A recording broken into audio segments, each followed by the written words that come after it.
Doutor Marcelo Sandrin. Prazer imenso, estamos de volta, Bem? né? Ainda mais aqui, nosso grande amigo está lá passeando, né? Está de folga, é bom demais. Te vi o ano passado, estou te vendo agora. Estou muito feliz Faz de estar aqui ano que eu não novamente te vejo, contigo. né? Isso é bom. É um ano, só uma viradinha, né? Também não é tanto. Acidente Vascular cerebral, né? vascular cerebral é o famoso AVC. Né? Atendendo vamos falar a pedidos, sobre isso hoje? né? Vamos falar sobre isso hoje. Atendendo a pedidos, nós vamos falar Se sobre eu morte precisar de súbita, ajuda, né? eu também conheço muito. Isso. Vamos falar sobre a morte súbita, Também. entre eles, vamos dar uma ênfase ao AVC. A morte súbita, aliás, determinação usada, termo usado também no futebol, né? Também. O pessoal caiu.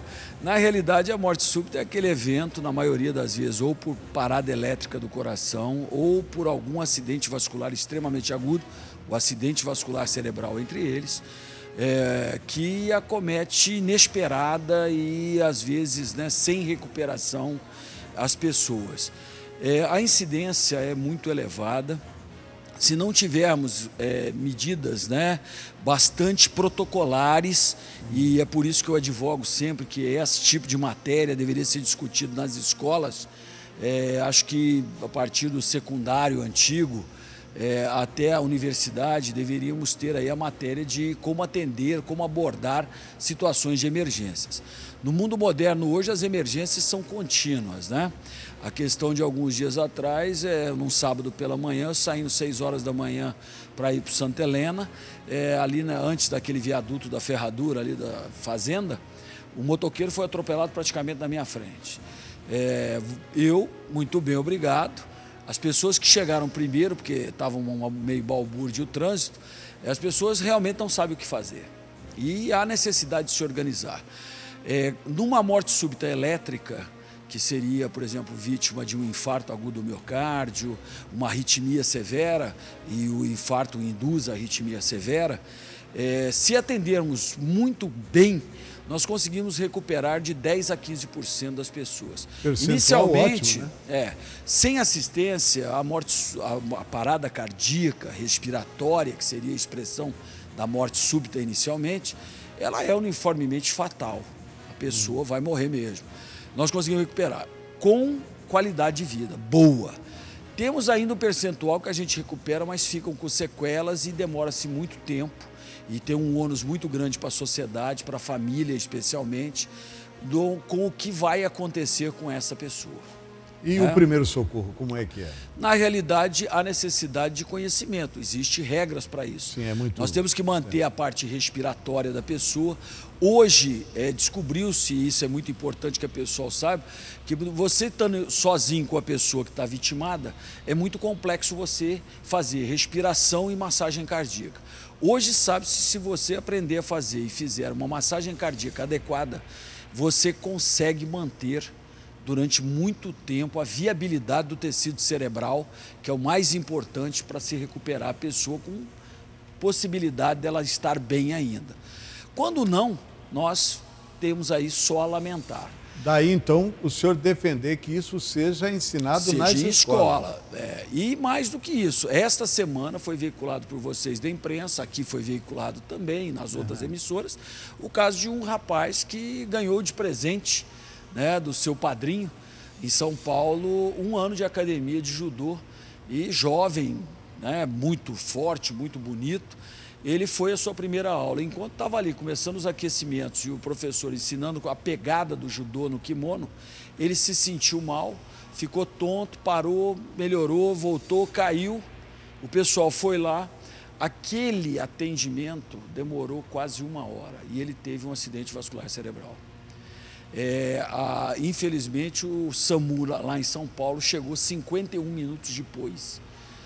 Faleceu, infelizmente. Né? E aí, culpa da academia? Não, a academia não teve nada, Rota. Aliás, ele tinha levado uma sorte, né?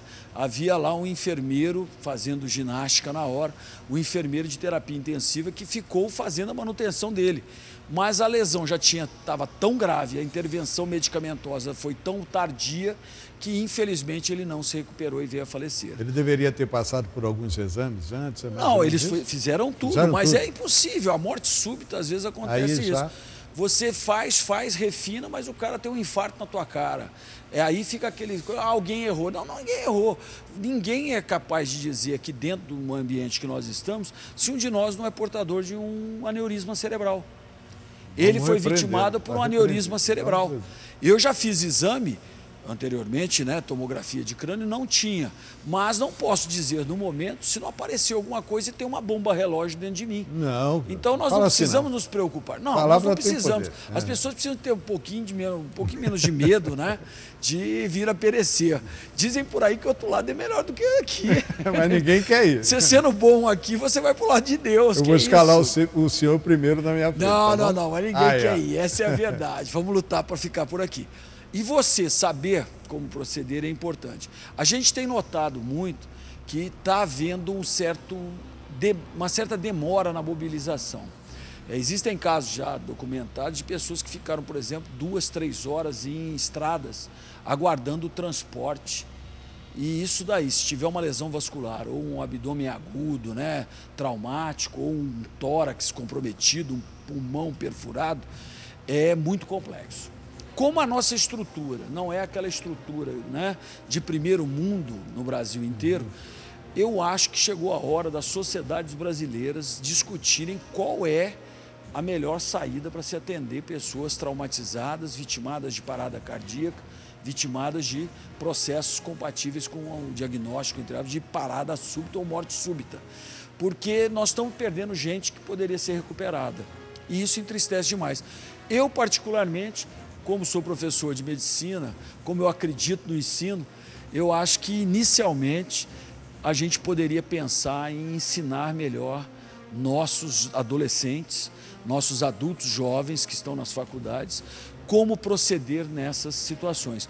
Nós não aprendemos por aí, pouco, né? Devia ser mais, a como se comportar se tiver um incêndio dentro do prédio que se trabalha. Verdade. Por que não se aprende a dar assistência melhor às pessoas e entregar não uma pessoa morta para o serviço médico, uma pessoa com viabilidade de retorno a uma vida razoável? Excelente sugestão. Para finalizar, eu vou fazer uma pergunta para o senhor. Eu vi na internet, no meu Face lá, colocaram lá dizendo o seguinte: tomar um copo d'água antes de você dormir, tomar um copo d'água na hora que você levanta, parece que evita essa questão desse ataque, etc. É crendice ou é verdade isso? Você estando bem hidratado, existe a possibilidade de você minimizar uma série de eventos que dependem de coagulação do sangue. Seria essa a ideia. Porque você, durante a noite, você respira, se o ambiente estiver muito seco ou o ambiente estiver muito quente, você vai desidratar. E existe a possibilidade de maior probabilidade de formação de um trombo. Agora, existem dicas melhores para se... A gente aqui propôs esse ano a dar dicas, né? Existem trabalhos alemães que mostram que se você tiver uma reposição, não houver contraindicação, por exemplo, insuficiência renal, né? A pessoa com insuficiência renal não pode tomar muito potássio. Mas se você tomar uma suplementação de potássio diária e contínua, você chega a ter em alguns trabalhos que foram feitos na Alemanha, 64% de acidente vascular cerebral. Potássio. Seria, eu advogo sempre, suco de laranja, banana que temos à vontade, uma delícia, né?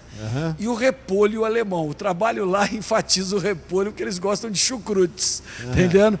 Então, na realidade, são 3 vias boas, os vegetais de um modo geral o têm, mas aqui a fonte mais rica é a laranja, a banana, e o repolho seria incluso na sua dieta, com muitas outras vantagens. O repolho, por exemplo, para o intestino é uma maravilha. Verdade. E tomar água na hora de dormir e na hora que acordar. Existe. A água é um santo remédio. Eu estava tomando uma jarra, eu vou passar a tomar um balde. A água é um santo remédio, né? Existem por aí aquela dica que você pode fazer o seguinte: antes de almoçar, meia hora antes, tome meio copo de água quente. Você vai comer metade do que você comeria. Verdade. Antes das refeições você pode ajudar. Quando eu abri uma dica natural, sem contraindicação maior, não fervendo, né? Uma água morna, né? Reduz a fome efetivamente e as pessoas podem se ajudar a perder peso e não ganhá-lo. Tomara que o dono do restaurante que eu frequento não esteja ouvindo essa dica. Ele já vai te dar logo um carro. Né? Muito obrigado, doutor Marcelo Sandrin. Obrigado, é um prazer estarmos aqui. A gente fica muito feliz, a coletividade, a comunidade agradece.